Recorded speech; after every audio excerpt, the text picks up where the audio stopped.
la valeur d'une société peut, pour le coup, se mesurer à la manière dont elle traite les plus vulnérables d'entre ses membres, c'est-à-dire, bien évidemment, les malades, les enfants, les fous, les vieux, etc. Enfin, la manière dont elle prend en charge la vulnérabilité et qu'est-ce qu'elle permet à chacun et à tous d'en faire. C'est aussi ça le point important, puisque la vulnérabilité, à contrario des idéologies de la force, de la compétitivité, de la concurrence, qui sont les valeurs cardinales de notre époque, la vulnérabilité, c'est ce qui permet l'amour, ce qui permet l'amitié, ce qui permet le rêve, l'imagination, ce qui permet, on y viendra, mais aussi l'utopie, la fiction, et si vous voulez, je dirais toutes les formes possibles et inimaginables d'art. C'est un point essentiel. Aujourd'hui, justement, tout est mis en place pour considérer que l'humain est une machine qui, quand elle se dérègle, il faut la réparer le plus rapidement possible, le plus fonctionnellement possible, le plus techniquement possible, pour la remettre, bien évidemment, sur le marché du travail ou sur le marché même de l'existence sociale.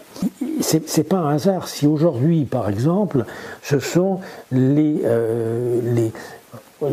manières de penser, de parler, de pratiquer comme celles que nous connaissons en psychanalyse ou dans les humanités, la sociologie critique, la philosophie critique, l'histoire, etc., si ce sont les cibles privilégiées d'un pouvoir qui vise à transformer l'homme en instrument. Et ça, c'est un point très important parce que, bien sûr, par rapport à la dislocation des métiers dont vous avez parlé et leur recomposition sur le modèle d'un taylorisme, eh bien, il va de soi que ces métiers et ces professionnels que l'on va prolétariser, on reviendra sans doute sur ce terme qui est extrêmement important, eh bien, ces professionnels que l'on met en souffrance, on voit bien aujourd'hui la maltraitance qui est faite, par exemple, par rapport aux psychologues avec les nouvelles réformes Véran ou les maltraitances que subissent les soignants qui ont été pourtant en première ligne au moment de l'épidémie Covid. Donc, si vous voulez, il y a là quelque chose d'extrêmement important, c'est-à-dire que dans cette conception d'un imaginaire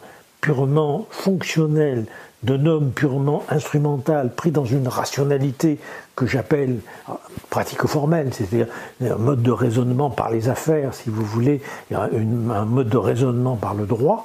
Tout ce qui passe à la trappe, c'est par exemple la rationalité substantielle, c'est-à-dire l'éthique, la religion, la spiritualité, etc.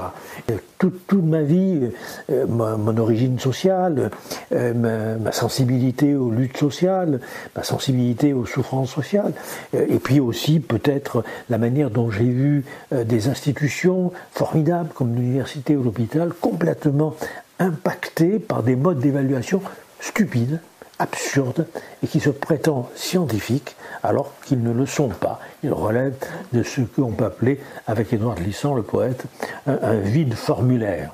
Il suffit de s'apercevoir la manière dont on évalue stupidement les enseignants-chercheurs pour comprendre, si vous voulez, la souffrance des jeunes des arts, par exemple, ou la souffrance des jeunes enseignants-chercheurs, voire même des plus vieux.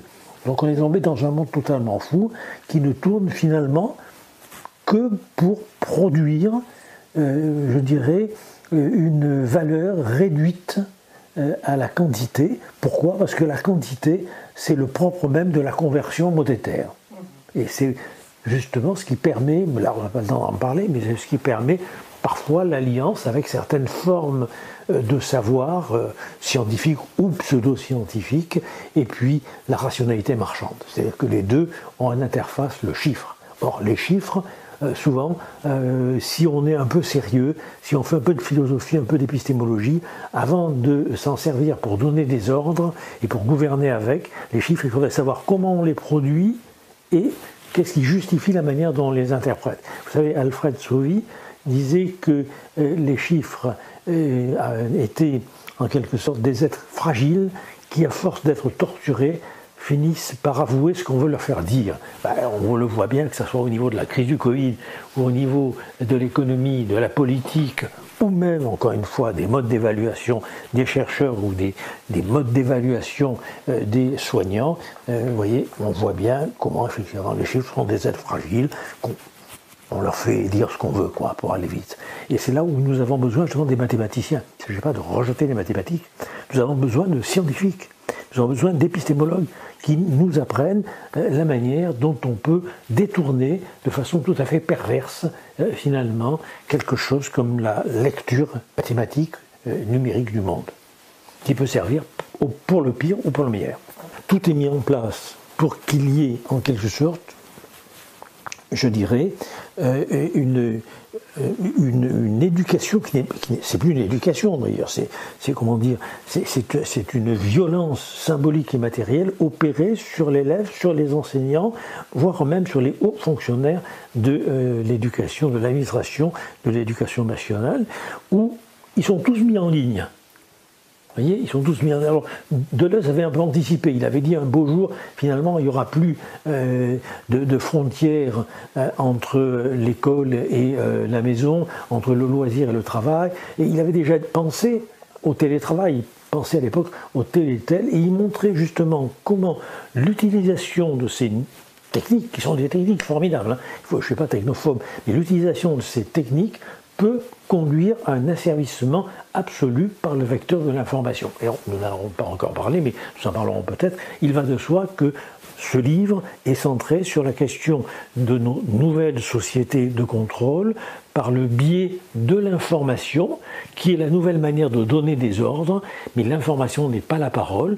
Une information, en quelque sorte, elle vous forme, elle vous dit ce à quoi vous devez penser, ce que vous devez être censé croire, et donc elle est déjà une prescription en vous plaçant sur ce que Deleuze appelle des autoroutes de servitude. Et là, on a l'exemple parfait avec l'école, c'est-à-dire tous les élèves sont en ligne et alignés, autrement qu'avant, ils ne se mettent pas en rang, ou du moins ils se mettent en rang selon les procédures numériques qu'on leur prescrit, et au bout de ces procédures numériques, vous avez un enseignant lui-même numérisé qui est invité à télécharger des copies de philo, des copies de français. Vous connaissez l'histoire qui a fait scandale il y a quelques mois avec la numérisation des copies de bac, avec la protestation des associations d'enseignants de philosophie, des enseignants de français qui ont dit ça suffit.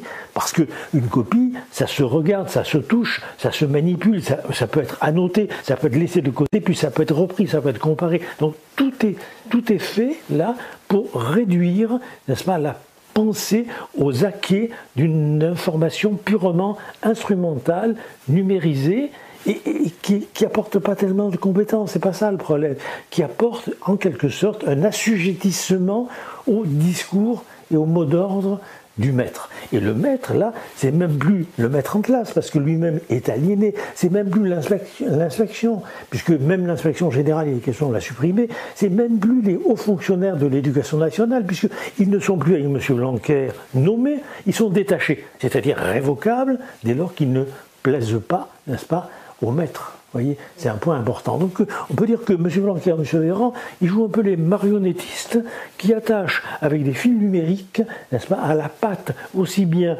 des hauts fonctionnaires que des enseignants ou des chefs de service jusqu'aux élèves. Et on a là vraiment l'architecture, la structure qui met en évidence comment quelque chose de formidable comme la lecture numérique du monde ou comme les nouvelles technologies peuvent se transformer en instrument de servitude et d'asservissement des individus. Au point d'ailleurs que j'ai tendance à dire aujourd'hui que nous ne sommes plus, comme le pensait Foucault, dans des sociétés disciplinaires, nous sommes dans des sociétés post-disciplinaires, dans des sociétés de contrôle où il ne s'agit plus simplement d'une biopolitique des individus, l'individu n'existe pas, il n'est plus qu'une espèce de profil statistique, de profil actuariel, comme on dit dans l'assurance et dans la finance, vous voyez.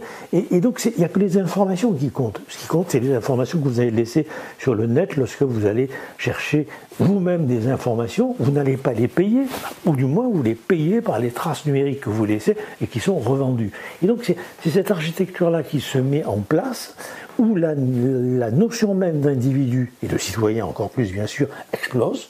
Et à la place, qu'est-ce qu'on a ? On a des supports d'information que l'on va suivre à la trace, que l'on va surveiller, normaliser, corriger. Alors, le terme d'autoroute qui est employé par Deleuze est intéressant parce que, comme il dit, on ne construit pas des autoroutes pour surveiller des gens. bien sûr, ça sert à autre chose, mais néanmoins, l'autoroute est le moyen où on peut le mieux surveiller les gens et capturer des informations, les rectifier et leur donner des ordres. C'est un point qui me paraît très important. Alors, on n'a pas le temps d'en parler, bien évidemment, mais si vous voulez, quand vous pensez que l'objectif, par exemple, est de réussir des tests scolaires internationaux, mais ça ne vous donne pas le désir d'apprendre, ça vous donne le dégoût d'y être à l'école. On s'aperçoit qu'il s'agit d'amener les élèves, comme l'ordinateur, non pas à comprendre le message, mais à repérer la forme du message pour l'identifier. Donc en gros, on ne va pas apprendre aux élèves, si vous voulez, on ne va pas leur donner l'occasion, je ne vais même pas apprendre, l'occasion d'aimer le savoir, on va leur demander de s'acclimater, de s'habituer à un monde qui transforme l'ensemble du vivant en bits numériques. C'est ça le problème majeur, vous voyez. Je suis désolé, moi j'ai adoré mon métier, j'ai été professeur très jeune, j'ai vraiment eu une carrière extraordinaire, j'ai eu beaucoup de plaisir, et au fur et à mesure, j'ai vu la bêtise s'installer, j'ai vu l'arrivisme s'installer. Même pas l'arrivisme de concurrence comme dans une cour de récréation où on va se bastonner pour faire avancer sa carrière ou pour faire avancer ses projets de recherche, même pas, c'est même pas ça. Ça ressemble à du costume gris, ça ressemble à une espèce de bureaucratie où vous constatez d'ailleurs aujourd'hui que les publications scientifiques, 85% ne sont pas lues. C'est normal, elles ne sont pas faites pour être lues, elles sont faites pour être publiées puisqu'elles entrent dans le dossier d'un chercheur ou d'un enseignant, mais pas ce qu'il a réalisé, pas le contenu. Non, ce qui va compter, c'est les impact factors. Ce sont des chiffres, encore une fois. Et là, vous avez, alors la fabrique des imposteurs parle de ça, bien évidemment, vous avez toutes les stratégies pour contourner, en quelque sorte, une évaluation imbécile, n'est-ce pas? C'est une évaluation, alors on va y venir, on va parler des nudges, mais vous voyez, un peu comme les étoiles, quoi. Hein. Donc à l'heure actuelle, il s'agit pour les enseignants-chercheurs, il s'agit pour les formations disciplinaires, il s'agit pour les universités d'obtenir le maximum d'étoiles. Et comme sur Amazon, les gens trichent un peu, de la même manière, n'est-ce pas, dans les dispositifs d'expertise, les gens trichent un peu pour survivre. Pourquoi? Parce que, en quelque sorte, ils doivent justifier à tout moment de leur droit à exister. Et pour avoir ce droit à exister, ils doivent en passer par une rédemption sociale qui s'appelle la néo-évaluation, c'est-à-dire se soumettre à ces questionnaires imbéciles, si vous voulez, à des règles numériques stupides.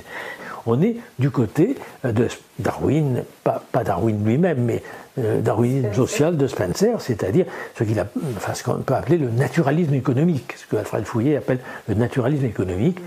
Bon, comme si les lois de l'économie étaient une loi de la nature, ce que d'ailleurs revendique justement le traducteur de l'ouvrage de Taylor, l'Organisation scientifique du travail, c'est-à-dire on ne peut pas contrevenir des lois de la nature, l'économie c'est la nature. Eh bien non, l'économie c'est pas la nature, l'économie c'est un choix politique. J'ai écrit un article dans Libération qui s'appelle « Le spectre de Taylor hante encore le monde ». C'est-à-dire qu'il ne faut pas croire que Taylor, c'est uniquement les ouvriers spécialisés à la chaîne qui, comme Charlot, visent des boulons. Et puis finalement, ils visent tellement des boulons que ça devient un habitus au sens de Pierre Bourdieu. C'est une manière de penser, une manière d'agir, n'est-ce pas? Quelque chose qui s'impose, puisque ensuite il sort dans la rue et il se met à visser les tétons des femmes pour ensuite terminer lui-même dans la machine comme un rouage. C'est pas seulement les ouvriers. Aujourd'hui, le taylorisme, ça impacte les médecins, les infirmiers, les enseignants, les chercheurs, les travailleurs sociaux, les journalistes, etc. Ils sont pris dans un processus de taylorisation, c'est-à-dire de confiscation de leur savoir artisanal au profit d'une production à la chaîne d'actes tarifés et qui sont mis avec une pression qui a à voir avec l'esclavage. Et c'est pour ça que dans mon livre, j'essaie de parler de ces nouveaux esclaves modernes que nous sommes devenus dans ce système-là. Je ne méconnais pas pour autant qu'il y a une différence majeure, bien sûr, avec les traitements odieux, abominables, de déshumanisation qui ont pu être accomplis au moment, si vous voulez, de la traite des esclaves, ou au moment même de la colonisation. Il faut à la fois marquer les ressemblances, mais aussi établir les différences. C'est pas ça. J'essaie simplement de montrer qu'il y a là quelque chose qui, dans tous ces cas, ont un point commun, qui est la transformation de l'humain en instrument d'un pouvoir qui ignore même ce qu'il fait. Parce que, comme le dit Foucault, n'est-ce pas, le pouvoir ne se possède pas, n'est-ce pas, il s'exerce. Et comme le disait déjà Marx, n'est-ce pas, les dominants sont possédés par le principe de domination. Donc même ceux-là, croyez-moi, ce sont de pauvres êtres, un peu trop riches bien sûr, mais pauvres quand même, pauvres en humanité et pauvres dans le sens même de leur vie.